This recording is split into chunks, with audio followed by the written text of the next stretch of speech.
Good morning students.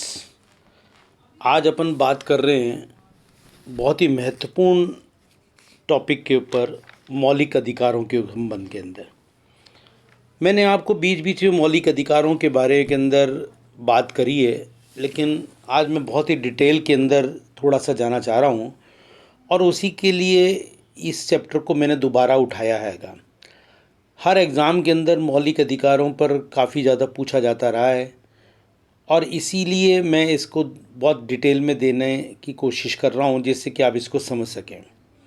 सबसे पहले तो आप एक लाइन के अंदर ये समझिए, अगर आपसे पूछा जाए मौलिक अधिकार किसे कहते हैं, तो वह अधिकार जो संविधान के द्वारा प्रदान किए जाएं वही मौलिक अधिकार कहलाते हैं। अब आप इसको एक बड़े स्तर के ऊपर, परिभाषा के स्तर के ऊपर ले जाना चाहेंगे तो उसको इस रूप के अंदर अपन कहेंगे, मौलिक अधिकार वह अधिकार होते हैं जो व्यक्ति के लिए मौलिक तथा अपरिहार्य होने के कारण संविधान के द्वारा प्रदान किए जाते हैं। राज्य जिन्हें संरक्षण प्रदान करता है, समाज जिन्हें स्वीकृति देता है और इसके बिना कोई भी व्यक्ति अपना सर्वांगीण विकास नहीं कर सकता। कहने का मतलब ये है कि पहली लाइन देखें कि मौलिक तथा अपरिहार्य होने के कारण, और लास्ट लाइन, इसके बिगैर कोई भी व्यक्ति अपना सर्वांगीण विकास नहीं कर सकता। यानी ये इतने महत्वपूर्ण हैं, इतने ज़्यादा ज़रूरी हैं कि इनके बिना कोई भी व्यक्ति अपना आगे विकास करने की स्थिति में नहीं है। इसीलिए इसकी जिम्मेदारी संविधान ने किसी दूसरे पर नहीं छोड़ी, बल्कि उसने अपने ऊपर ही इस जिम्मेदारी को लिया और इसलिए संविधान के द्वारा प्रदान किए जाने वाले अधिकार ही मौलिक अधिकार कहलाने लगे और मौलिक अधिकार की श्रेणी के अंतर्गत आते हैं। असल के अंदर अगर अपन उठा के देखें तो अरस्तु ने कहा था कि दास कौन है, तो उसने स्पष्ट रूप से कहा था जो व्यक्ति स्वयं का ही नहीं है, यानी कि अपना डिसीजन लेने की स्थिति के अंदर ही नहीं है, यानी मनुष्य होते हुए भी उपभोग की वस्तु है, तो वो एक तरह से दास की श्रेणी में है। और ये मौलिक अधिकार उसी दासता से मुक्ति दिलाते हैं। फ्रायड ने भी कहा है कि अगर कोई छोटा बच्चा 5, 7, 10 साल का आपके सामने आके खड़ा हो और आप उसको रोज़ टोकना चालू करें कि आप खड़े क्यों, बैठे क्यों, ऐसा क्यों नहीं करते, वैसा क्यों नहीं करते, और लगातार तरीके से आप उसको मौलिकता से जीना न दें, तो कुछ समय बाद उसका दिमाग काम करना बंद कर देगा और वो आपके सामने आके खड़ा हो जाएगा। आप पूछेगा आप क्यों खड़े हैं, तो उसके पास में कोई जवाब नहीं होगा, क्योंकि वो मौलिकता से कभी जिया ही नहीं। और इसीलिए मौलिक अधिकार एक महत्वपूर्ण अधिकार की श्रेणी के अंतर्गत आते हैं और इसीलिए यहाँ पर मौलिक अधिकारों का विशेष महत्व रह जाता है।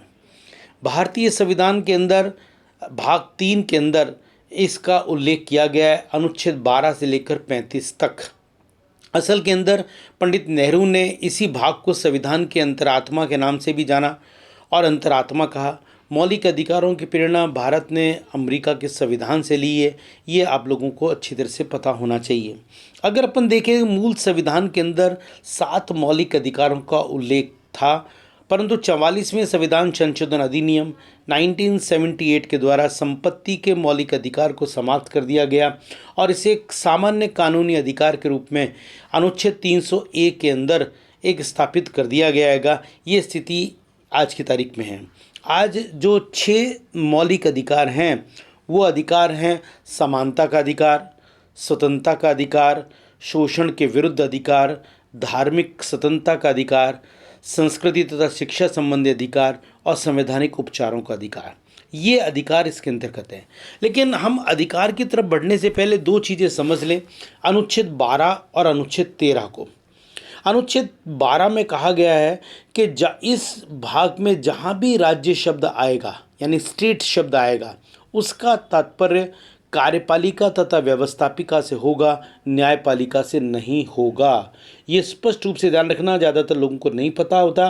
और अनुच्छेद 12 का ये महत्वपूर्ण पार्ट है, जिसके अंदर स्पष्ट रूप से कहा है कि इस भाग में जहाँ भी राज्य शब्द आएगा उसका तात्पर्य कार्यपालिका और व्यवस्थापिका से होगा, न्यायपालिका से नहीं होगा।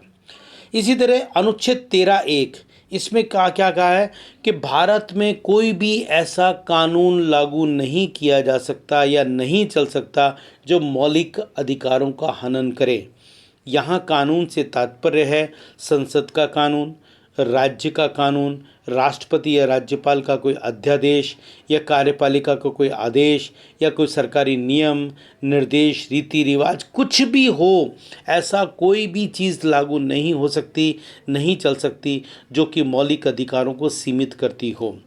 और अनुच्छेद 13(2) के अंदर क्या कहा गया है, इसमें स्पष्ट कहा गया है, यदि कोई याचिका दायर होती है तो अनुच्छेद 32 के अंतर्गत सर्वोच्च न्यायालय में और अनुच्छेद 226 के अंतर्गत उच्च न्यायालय में दायर होगी, वह कानून को चुनौती दी जाएगी जिसको जो मौलिक अधिकारों को सीमित करती है। इसीलिए अनुच्छेद 13(2) को वकीलों का स्वर्ग भी कहा गया है कि अगर किसी भी प्रकार की स्थिति होती है तो उसके अंतर्गत इमीडिएटली कार्रवाई करने की स्थितियां हैं और इसलिए इस भाग को बड़ा महत्वपूर्ण तरीके से देखा गया है। आज यहाँ तक बात कर रहे हैं, कल से हम पहले अधिकार के संबंध में बात करेंगे। धन्यवाद। Thank you so much.